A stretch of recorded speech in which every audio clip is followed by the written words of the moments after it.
வணக்கம் நண்பர்களே, இன்றைக்கி தக்காளி தொக்கு தான் பண்ண போகிறோம். அதுக்கு 4 வெங்காயம் 3 தக்காளி எடுத்திருக்கேன். அதை கட் பண்ணி வச்சுக்கலாம்.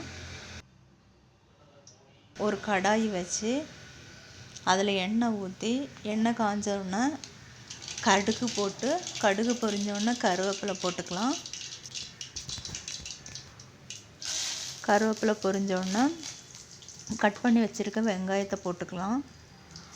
போட்டு அதை வதக்கணும்.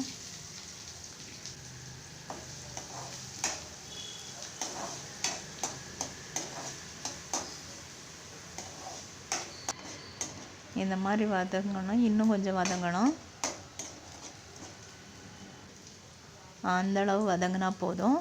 அதுக்கப்புறமா கட் பண்ணி வச்சுருக்க தக்காளியும் போட்டுக்கலாம்.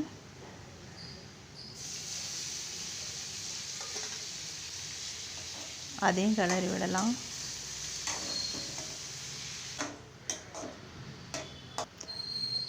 அது கூட 1 ஸ்பூன் உப்பு, 1/4 டீஸ்பூன் மஞ்சள் தூள், 3/4 ஸ்பூன் தனி மிளகாத்தூள், 3/4 ஸ்பூன் மல்லித்தூள் போட்டு ஒரு மூடி போட்டு மூடி வச்சுக்கலாம். அடுப்பை சிம்மிலே வச்சுக்கணும்.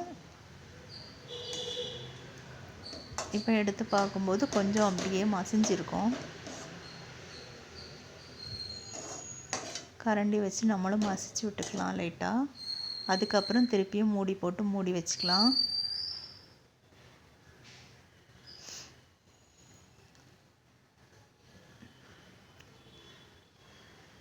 இந்த அளவு வதங்கியிருக்கும்.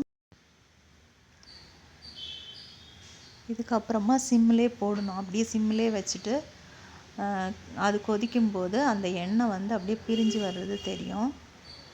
இப்போ பாருங்கள், இப்படி கிளறி விடும்போதே அந்த எண்ணெய் தெரியும்.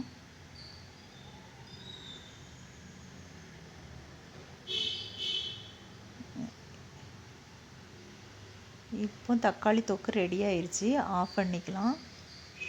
நீங்களும் இந்த மாதிரி செய்து பார்த்து சொல்லுங்கள் ஃப்ரெண்ட்ஸ். தேங்க்ஸ்.